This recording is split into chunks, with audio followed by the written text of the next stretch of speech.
Hey guys, James here from TCGU University, coming back at you with another deck profile.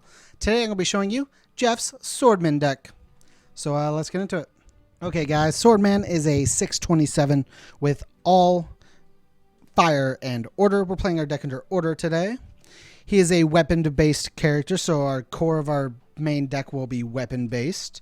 He has two abilities, one static, being after a card in your opponent's staging area is committed due to your effect, ready this character, and then E commit, discard one non-character card. Your non-throw attack gets plus X damage. X equals the discarded card's difficulty. If the discarded card was a weapon card, you get to draw one card. So he kind of funnels through cards. If he doesn't, it like gets rid of weapon foundations to try and draw weapon attacks, gives damage, stuns your opponent out. So let's get into the weapon part of the deck. We're playing 4 Royal Poison. Royal Poison is a very cool card in him. It's a 6 mid for 6, 5 diff, charge, EX3, Fury, powerful 3, and weapon.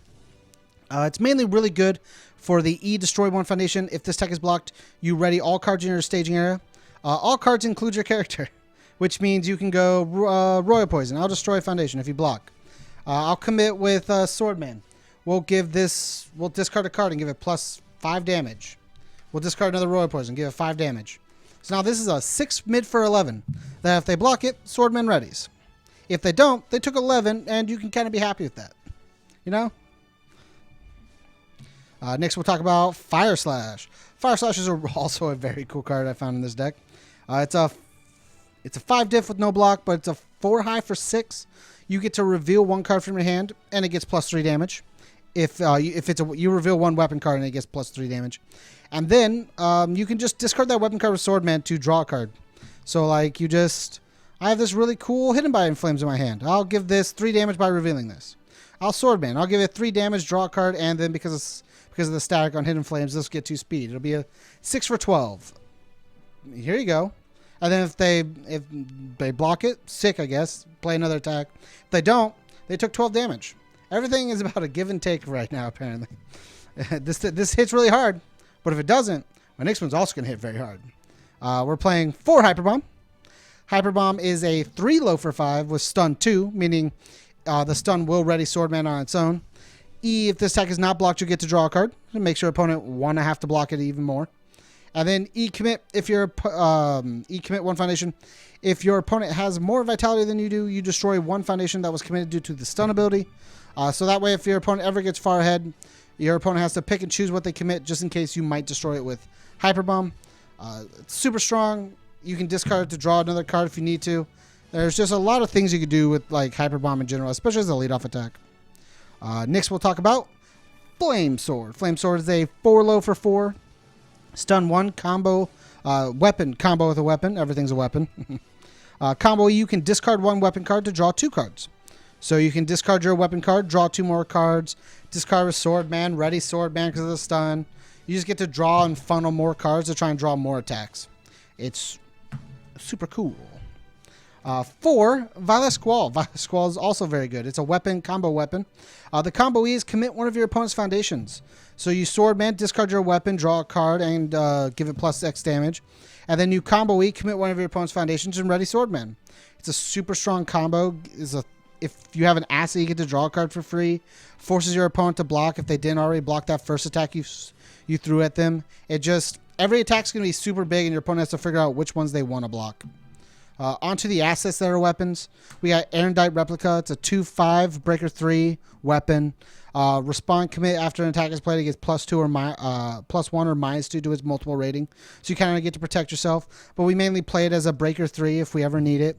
And it's a weapon that gives 2 damage to something and draws us a card because of the Swordman.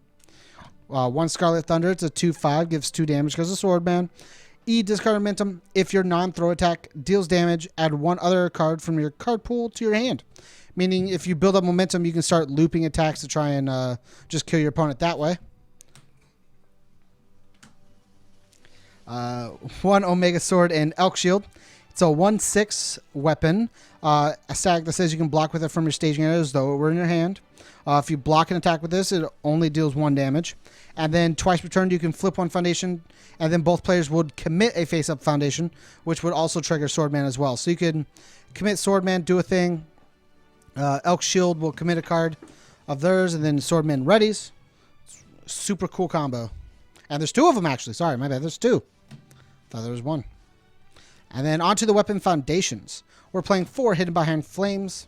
Hidden Behind Flames is a 3 diff, 4 control, 3 high block weapon, of course. Stack that says after it's discarded during an attack, that attack gets +2 or -2 speed. So if you want to do it during your opponent's attack, you definitely can. And then first form, remove. If your opponent has more than 10 foundations, your weapon attacks get stunned 2 for the rest of the turn, meaning you're always going to be able to trigger Swordman. And then we have 4 Bashan Stance. Bashan Stance is a 3/5 with weapon on it, 3 mid block. E, flip, seal one of your opponent's Chaos, Death, or Evil foundations. And then E, your attack, you add this card to your card pool, and your opponent adds one of their committed foundations to their card pool. You make it harder for your opponent to block, and this card is also able to be discarded as a weapon to draw a card and give damage for your attacks, which is super cool. 4 Stolen Sword. Stolen Sword has a stack that says when it's played, your opponent commits 1 foundation. So this card can be really cool as a lead-in into making sure you get to ready with Swordman. You can use Swordman to funnel cards out of your hand.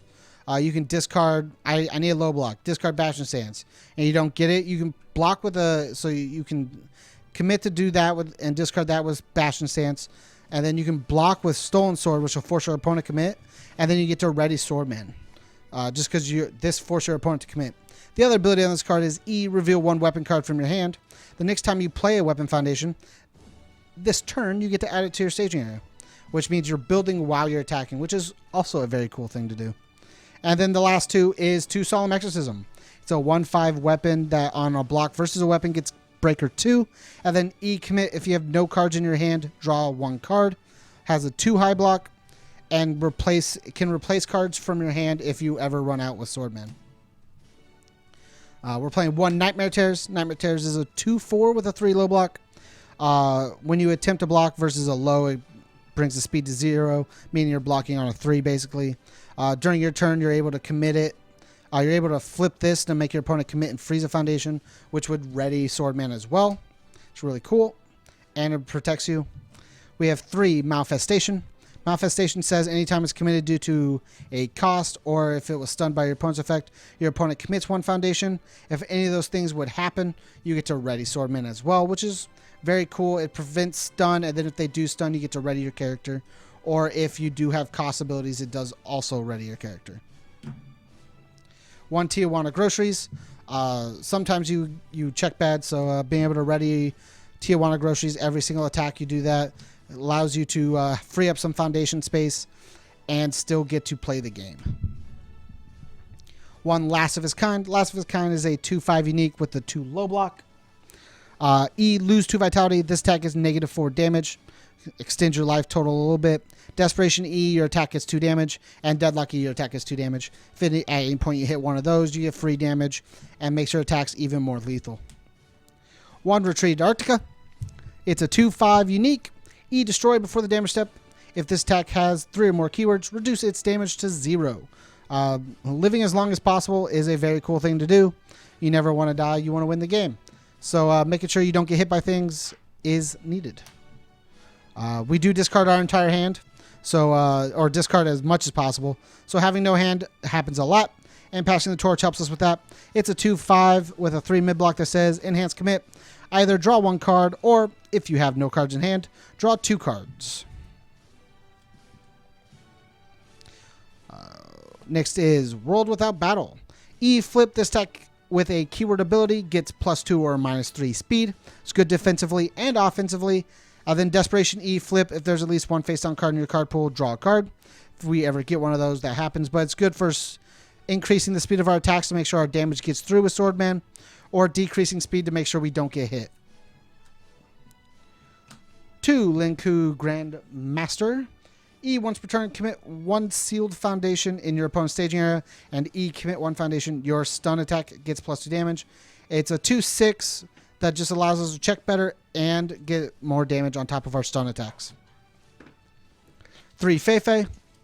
It's a 1/5 span, 3 low block. E, flip. This attack gets -3 speed. It's really good defensively, gives us a nice low block, and lets our other blocks go through. And then we got 2, Saved by a Child. It's a 1/5 with a 2 low block. E-Destroy, if you have 6 or fewer foundations, this attack gets -4 speed. E-Destroy, this attack is -2 speed, play ball committed. If we ever have to fully commit out, this allows us to have more speed hate, and or if we ever need it and have enough foundation, have the amount of foundations that matter, the 6 foundations, we can give -4 speed and block as well. 2, Ageless and Wise. It's a 1/5 with a 2 low block. R, flip, after your opponent plays an ability that would cause any number of your foundations to leave your staging area, cancel its effects. This is very good at preventing things like Toguro Brothers and stuff like that, making sure they don't destroy our foundations and we get our effects through. And then we'll never use the bottom enhance because it's rated only. And the last card is Winter Rose. Winter Rose is a 0/6, 2 low block. It cannot be flipped by your opponent's effects, and then respond after one or more of your foundations is flipped. Due to your opponent's effect, you get to gain a vitality, and it's playable while committed, which means we can overextend with it and still get to use its ability. It's 6 check to make sure we pass well, and a 0 diff to make sure we can play it easily. Thanks again for checking out the profile, guys. If you want to support us, go to patreon.com/TCG University. Let Jeff know what you think about a Swordman deck down below. Make sure to leave a like, comment, and share and subscribe, guys. And as always, stay learned.